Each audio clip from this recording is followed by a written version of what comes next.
Are you ready to be great?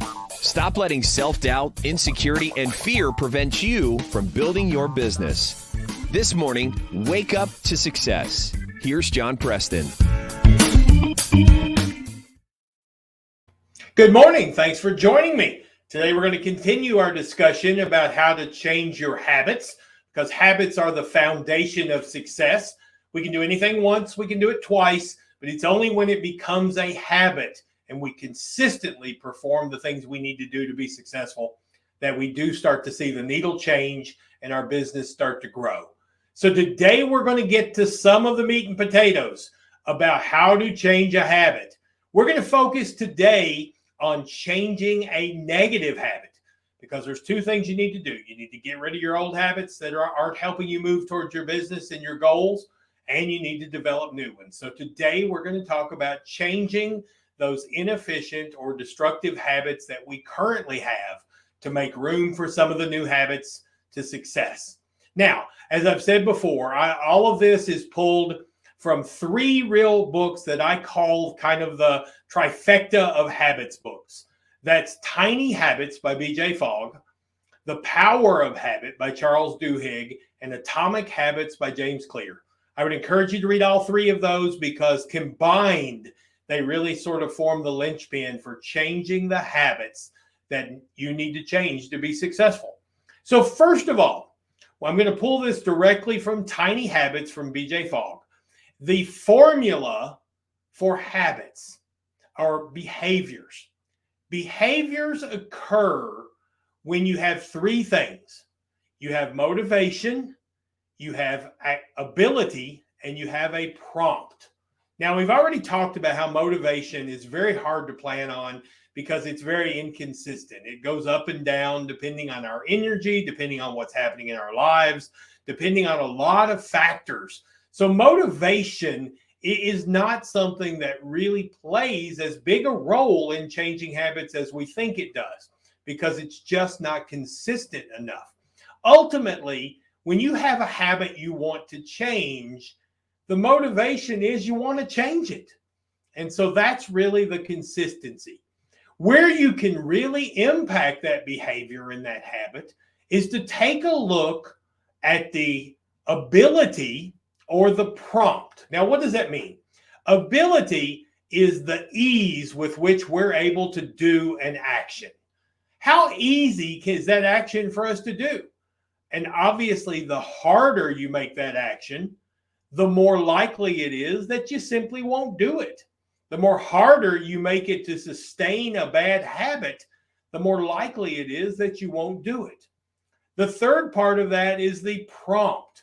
For a lot of habits, there is a prompt that actually activates that habit. And in fact, for every habit we have, there is a prompt of some kind that we may or may not even be aware of.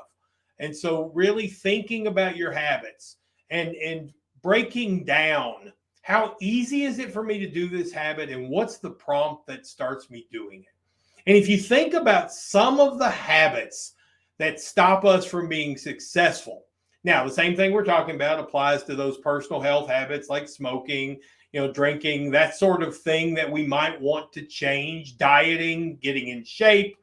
They're all habits. They're all habits that we want to change. So let's look at a couple that really impacts a lot of people when it comes to their success. The one that jumps out to me is scrolling or web surfing. How often do you spend, or how much time do you spend scrolling through social media and then afterwards just really want to kick your own butt because you didn't do the things you need to do? And that's a very powerful thing. I want to give you an example that Fogg used in his book that I think really highlights what we're talking about. One of his clients was a businesswoman who decided she needed to get in shape because she needed the energy to drive her business. So she committed to getting up earlier every morning and going to work out. So that sounded like a great plan. But what happened was every morning her alarm would go off and she would start scrolling through social media to see what happened overnight and what the latest is with her friends and different things like that. And she'd look up and enough time had passed where she no longer had time to go work out. So she wasn't able to complete and change that habit. Now, you're probably already going to see where I'm going with this, because if you look at that habit, how could she change it? Well, turns out when we dug a little deeper, we realized that she used her phone as an alarm clock.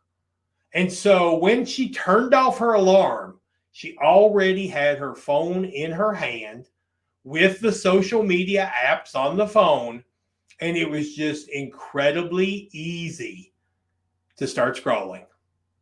And so it was a habit that was very hard to break because it was very easy to accomplish. And in that case, it's a very simple fix. Just simply buy an alarm clock and put your phone in the kitchen. So the alarm goes off, you're out of bed, you've got momentum, now you can go work out. And so making it more difficult and eliminating that prompt suddenly allowed her to break her habits. A lot of us get very frustrated when we can't change habits, but more often than not, it's not because we're a weak person. It's not because we lack the strength to make changes. Just we have systems in place that make it very easy for us to hold on to old bad habits, like in that example.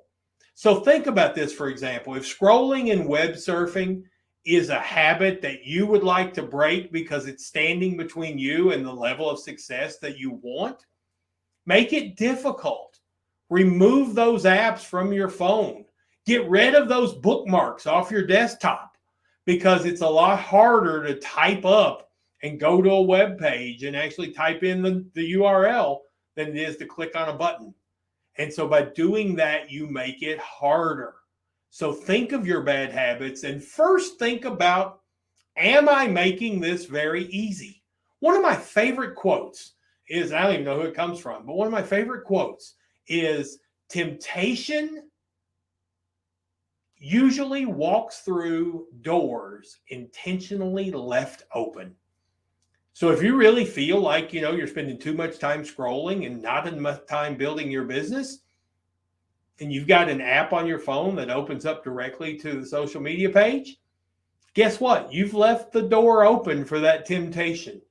So make it harder for you to do that. That's the first step. The second thing is recognize the prompt. I mean, maybe your prompt is an action. Maybe every time you get in the car, you feel like you need to smoke a cigarette.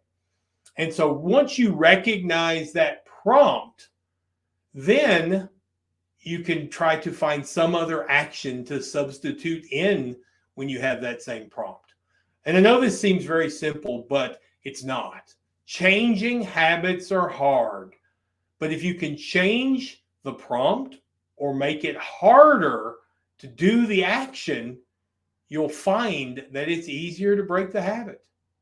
And once you break the old habits, then you can start to build the new habits to take you to success.